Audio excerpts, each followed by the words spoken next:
एक समय की बात है। एक छोटे से गांव में नन्हा राहुल रहता था। राहुल बहुत ही जिज्ञासु और रोमांच प्रिय लड़का था। उसे हमेशा नए नए रहस्यों की खोज में रहना पसंद था। एक दिन उसकी नजर एक पुरानी और जंग लगी साइकिल पर पड़ी, जो गांव के एक कोने में पड़ी थी। साइकिल पर रहस्यमयी चमक थी, जिसे देखकर राहुल का मन उत्साह से भर गया। राहुल ने उत्सुकता के साथ साइकिल को अपने घर ले जाने का निर्णय लिया। उसने साइकिल को अच्छे से साफ किया और उसे ठीक करने लगा। जब उसने आखिरी पेंच कसा तो अचानक साइकिल ने हल्के से चमकना शुरू कर दिया। राहुल को यकीन नहीं हुआ कि यह साधारण साइकिल नहीं थी, बल्कि उसमें कुछ जादुई शक्तियां थीं। एक दिन राहुल ने साइकिल पर चढ़कर इसे चलाने का प्रयास किया। जैसे ही उसने पैडल मारे, साइकिल ने जमीन से उठना शुरू कर दिया। राहुल को लगा कि वह सचमुच उड़ रहा था। उसकी खुशी का ठिकाना नहीं रहा। साइकिल उसे हवा में ले गई और वह आसमान में उड़ने लगा। उसे ऐसा महसूस हुआ जैसे वह एक पक्षी बन गया हो। राहुल ने जल्दी ही उड़ने की कला सीख ली।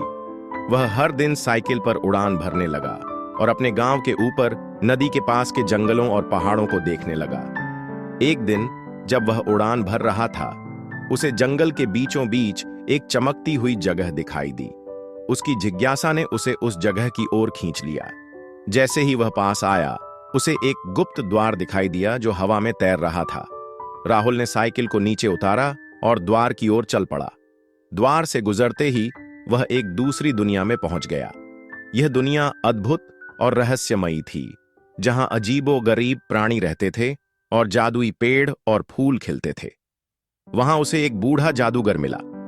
जादूगर ने उसे बताया कि यह जगह उड़ने वाली भूमि कहलाती है।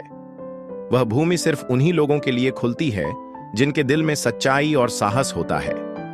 जादूगर ने राहुल को एक विशेष मिशन सौंपा। उसे उस भूमि के केंद्र में स्थित जादुई पत्थर को खोजकर वापस लाना था।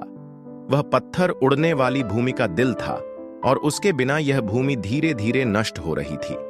राहुल ने साहस जुटाया और अपनी साइकिल पर सवार होकर जादुई पत्थर की खोज में निकल पड़ा। रास्ता कठिन था और उसे कई मुश्किलों का सामना करना पड़ा। एक बार वह एक भयानक राक्षस से मिला, जिसने उसका रास्ता रोक लिया। राहुल ने अपनी समझदारी और धैर्य से राक्षस को शांत किया और उसे समझाने में कामयाब हुआ कि वह केवल इस भूमि की रक्षा के लिए आया है। आगे बढ़ते हुए राहुल एक खतरनाक गुफा में पहुंचा। गुफा के भीतर जादुई पत्थर छुपा हुआ था। गुफा की दीवारें चमक रही थीं और रहस्यमयी आवाजें आ रही थीं। राहुल ने खुद को शांत रखा और साहस के साथ गुफा के अंदर चला गया।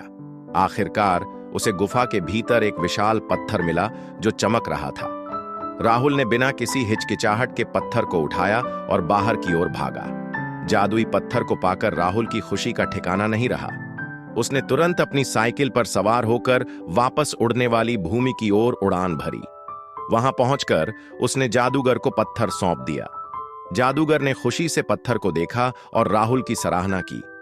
पत्थर को वापस उसकी जगह रखने के बाद भूमि फिर से जीवंत और खुशहाल हो गई।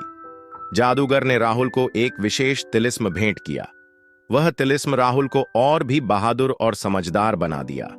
जादूगर ने उसे बताया कि अब वह सदा के लिए उड़ने वाली भूमि का संरक्षक बन गया है।